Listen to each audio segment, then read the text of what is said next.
Hi, guys. Hang on. I don't think I have sound. Hey, tell me, drop a comment. Do I have sound?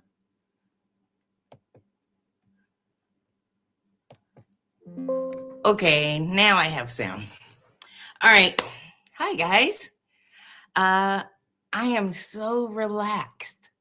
I just got to head down to the beach for 2 nights for a wedding. And I took yesterday and walked on the beach for just 30 minutes. It was wonderful. We have had 6 deaths in the last week. I tell you, one of the hardest is Debbie Thurman, who is my sister-in-law in California.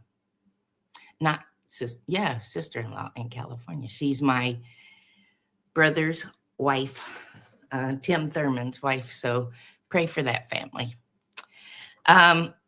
Lots going on.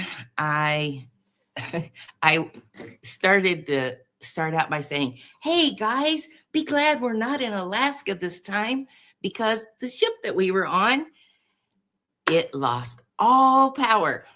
Now, we had power issues, and so we stayed in Seward an extra night, and then the next day there were 36-foot waves out in the Gulf of Alaska.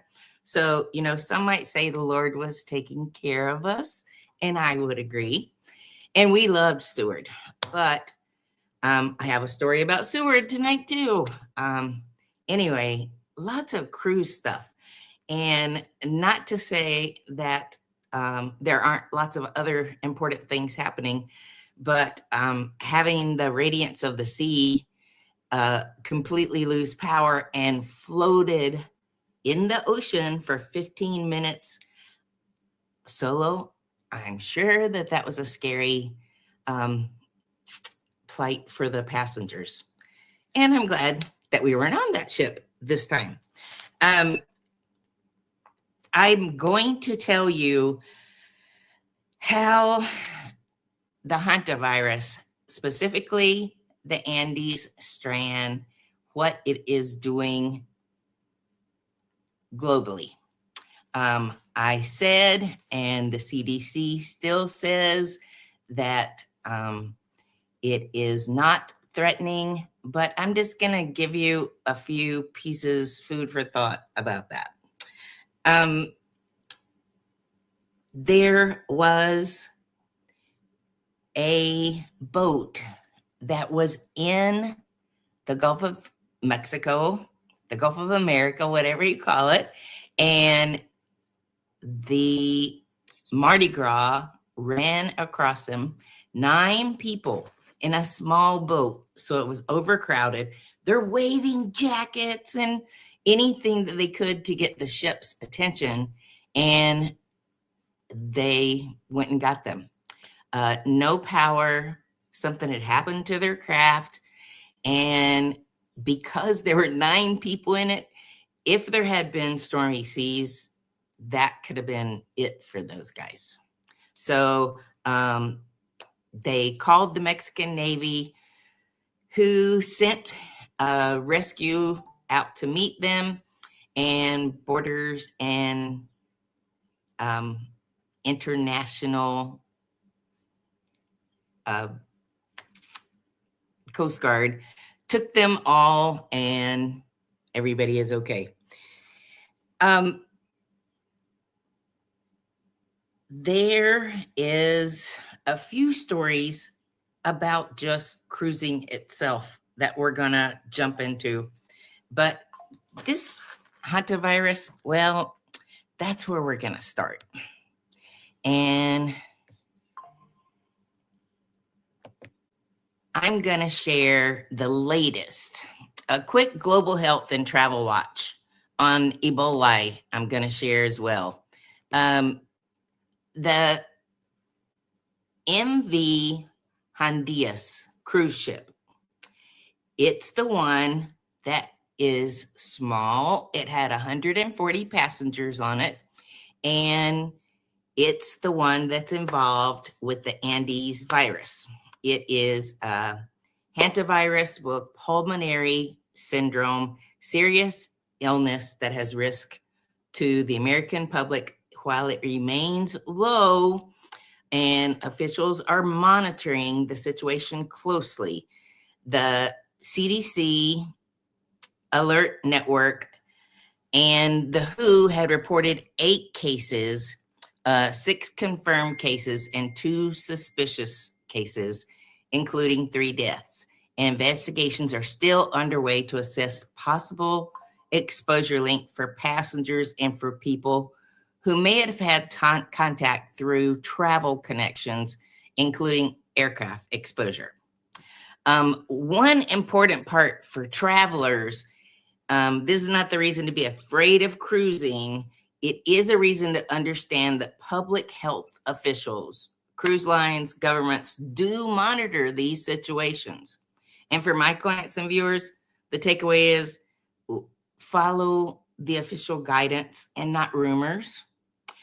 If you're on an affected sailing or contacted by health officials, respond quickly. It's unlikely that any of you guys are, because I would be the one responding to you. But if you come back, especially after travel, and you have fever or fatigue or breathing issues, call a healthcare provider and just mention your travel history. Before you know it, if there was an incident that was, say, on the Prima ship last week, it becomes a database that health providers can now access. And before you go on any major trip, check advisories from reputable sources like the CDC or the health department. And your favorite travel advisor can give you that information too. In addition to this, one U.S. doctor was reported today to have Ebola. And the CDC is also responding to the Ebola disease outbreak in the Democratic Republic of the Congo and Uganda. As of May 17th, the CDC reported 10 confirmed cases and 336 suspected cases, including 88 deaths. And in Congo, there are 2 confirmed cases, and numerous numbers may change as the outbreak evolves. The CDC also reported that this virus, there's no current vaccine for it, for this specific Ebola strand. So it's uncertain what they're going to do for this doctor, this U.S. doctor, but most travelers are not going anywhere near the affected areas. If you're traveling internationally, check destination-specific health notices.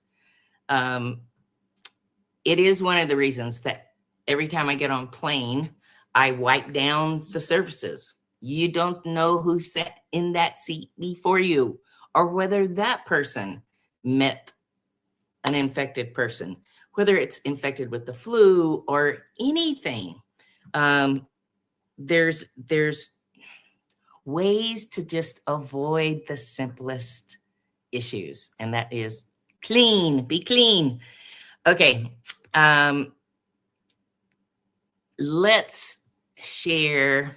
This is what the CDC put out.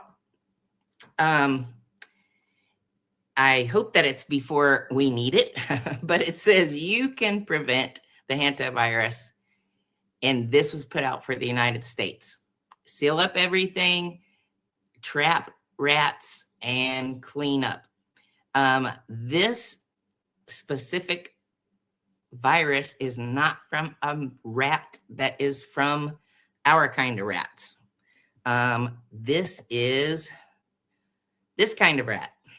And I don't know, I just think if we're more vigilant, we won't have cases here in the United States. I will keep you abreast, and I will keep the details, but here was some of the thoughts that I didn't know until this weekend when I had some downtime. Do you know that Dr. Stephen Cornfield, he is an oncologist. He was on the ship and he showed mildly positive. He got off of the cruise with 40 other travelers when the patient number 2, not her husband who died first, but the wife, after he died, she returned to Johannesburg with 40 other cruise passengers. I don't think that we knew this, or I watched hours on the Hantavirus to be prepared for you last week, and I didn't see anywhere that a large number of travelers. There were only 140 travelers on the ship, and 40 of them got off early. Why? I mean, I listened to, and there's a YouTuber that is, his YouTube is Jack Ross Martin, just JACROS Martin. I listened to several of his playbacks. He's doing just information. When he said when he got off of the cruise, he wasn't feeling well. He got off with the 40 people and flew to Johannesburg, and not realizing what was happening on board, he went to a wedding. And now he is self-isolating himself, but he has a family.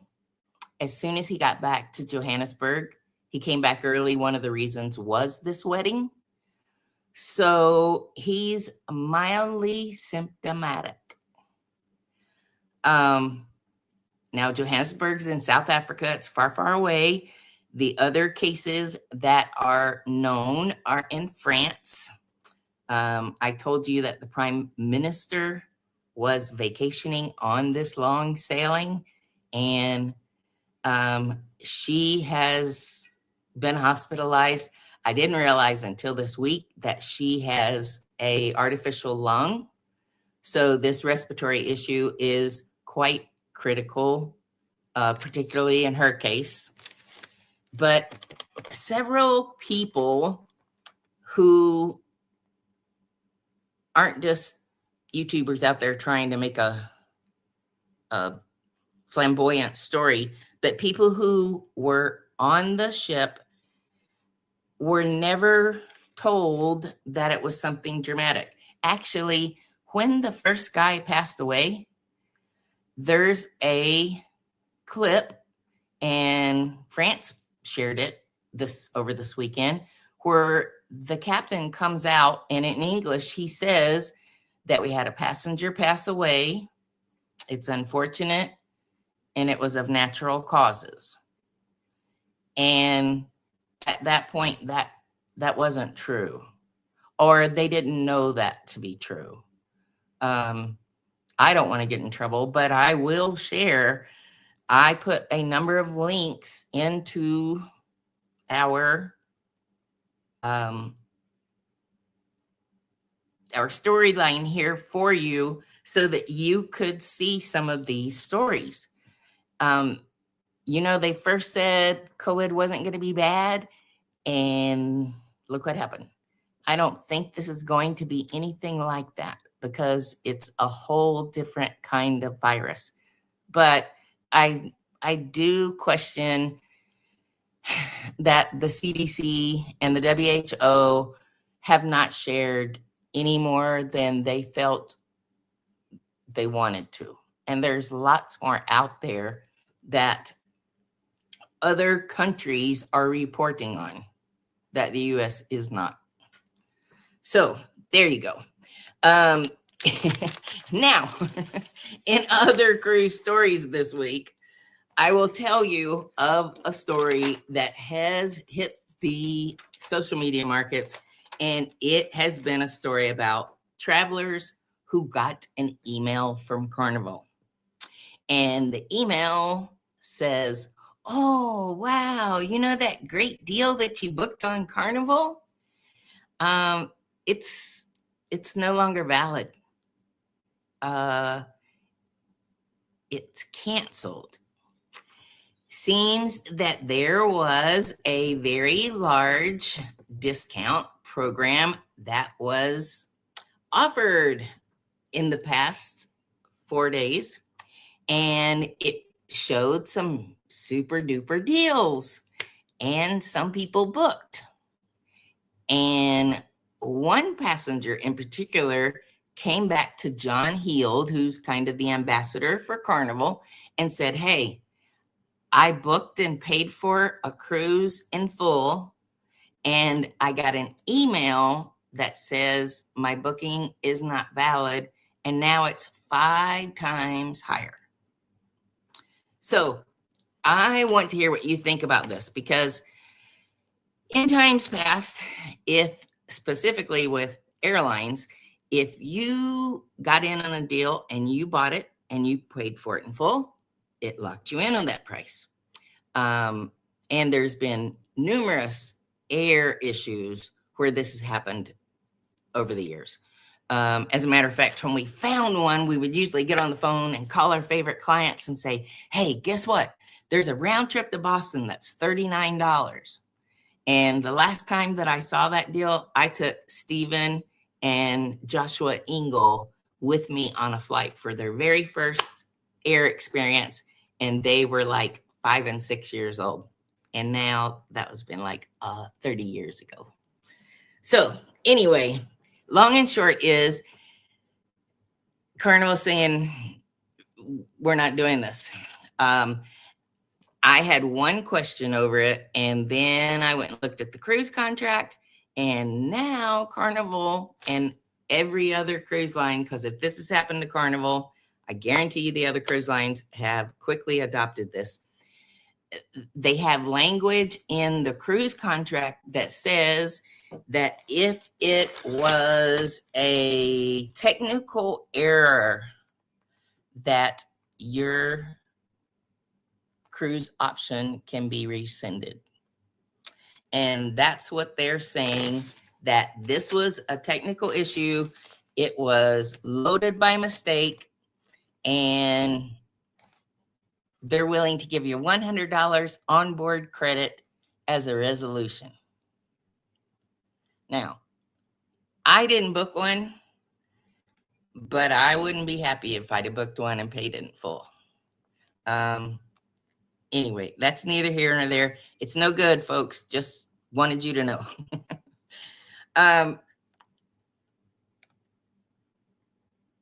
Carnival was in the story, was in the news. 2 more stories. I told you last week about the 89-year-old woman who had just arrived at Celebration Key, Carnival's private island, and she had a medical issue. We're not sure what, but maybe a stroke or we don't know. And she hit the automatic joystick on her wheelchair and drove off the dock. And some passengers say that she hit her head going into the water, and her husband jumped in after her. Now, she's 89. He's probably about that age, if not older.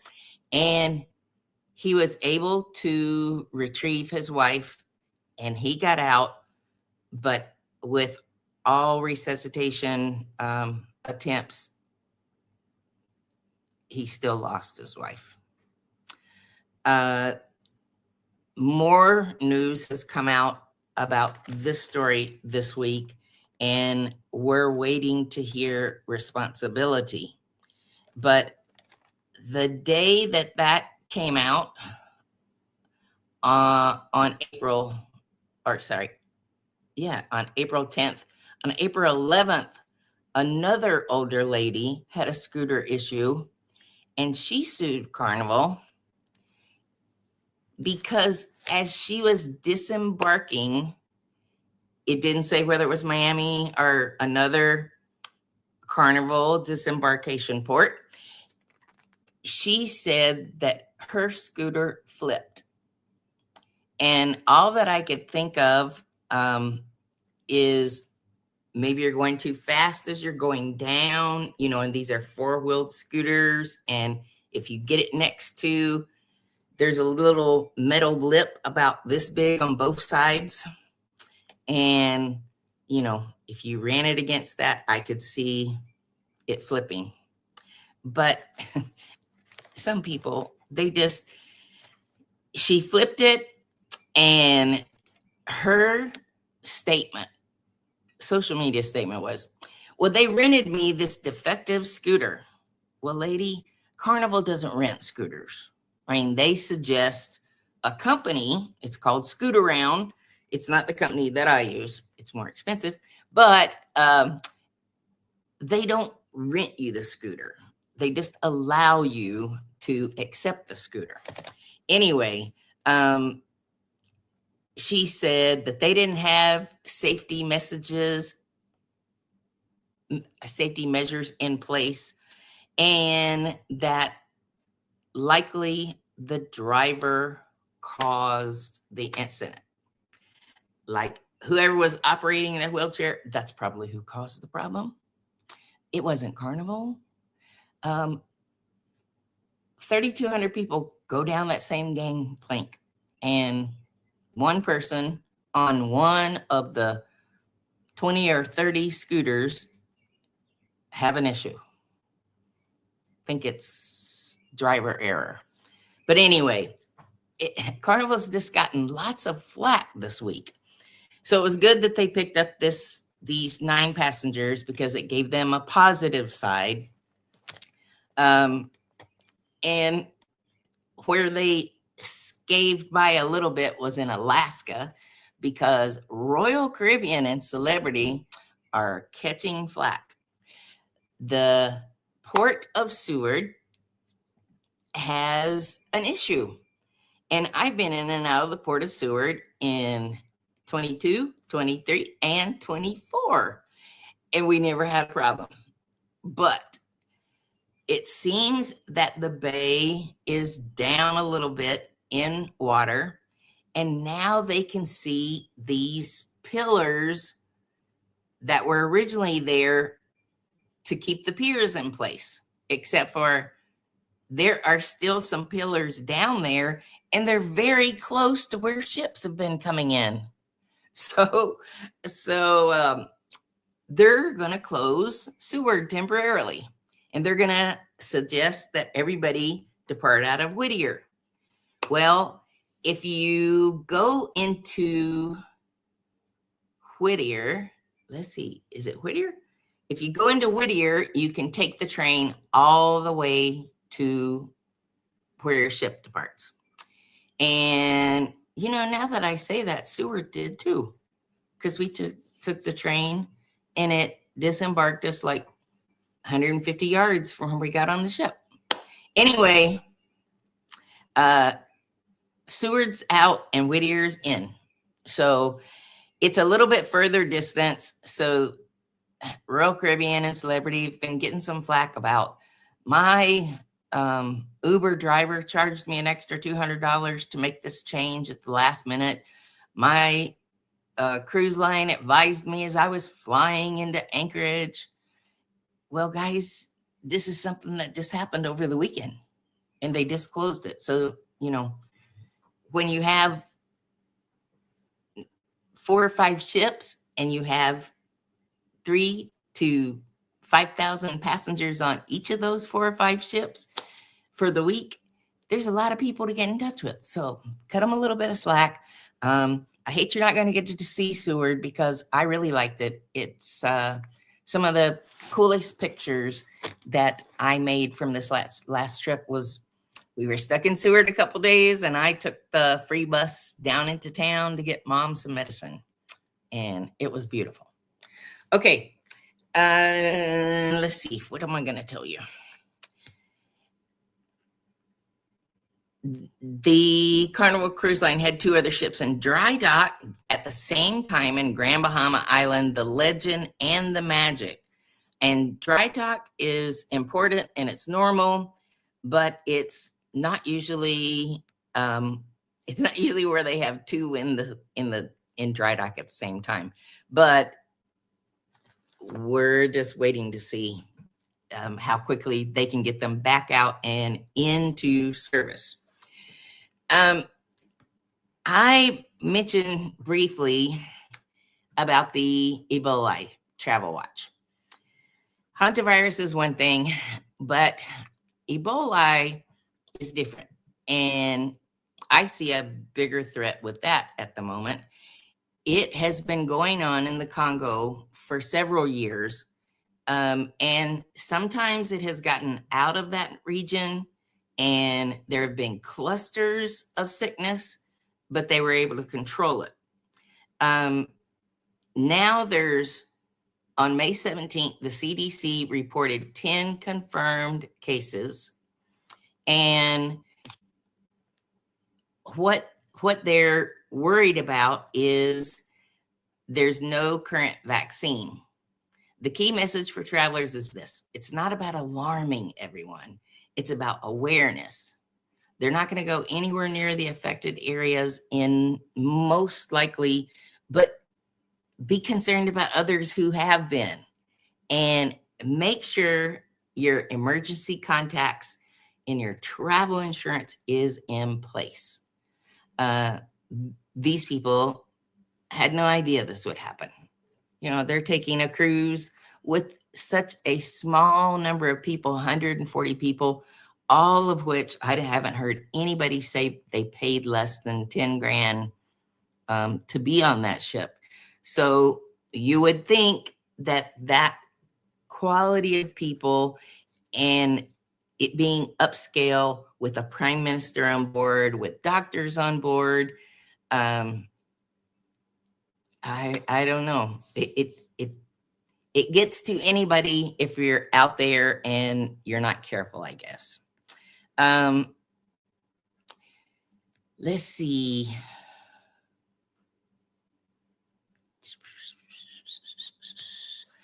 I think that's all I'm going to tell you, but I will tell you, I said that I made my first beach trip.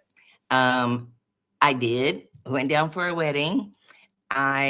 We had 7 deaths last week, 6 funerals, and I went to 4 of them, and the last one right before I left town for the wedding. So it was just time for a little break. It was so nice, and I'm just telling you to sit on the beach with your feet in the sand and watch those waves. Scientists tell us that it reduces your stress like huge numbers, 30% or something. Oh, wait, I did put 2 more things in. This was what I saw everywhere. Now I was in the North Carolina beaches, but I know that they have these south and they've become pretty standard. And all weekend we were in the yellow and nobody was in the water. So I didn't go much deeper than my knees just to get wet. Anyway, but I do want to share this. Studies show that coastal air is different than air found further inland. Coastal air is charged with negative ions, causing the body to absorb oxygen more easily. And serotonin levels are more equalized, which decreases stress levels and improves the mood. So helping you sleep more deeply and peacefully at night, causing the benefit of well-being. So go to the beach. All right, guys. Thank you for hanging out. I do want to share, if you have interest in our Alaska sailing for next year, we are down to 6 cabins. Reach out to me. My phone number and email is across the bottom. We would love to have you go, but we're going to run out of space soon, and we're more than a year out. So I am anxious to keep you updated with what is going on in the world. I felt like this whole thing tonight was all about cruising, but sometimes it is. Sometimes it's about airlines, but tonight, cruising and the hantavirus. So wash your hands, be clean. Don't go where there are rats. All right. The moral of the story. All right. Without a travel agent, you're on your own. And remember, with Action Travel, you're never alone. Ciao, guys.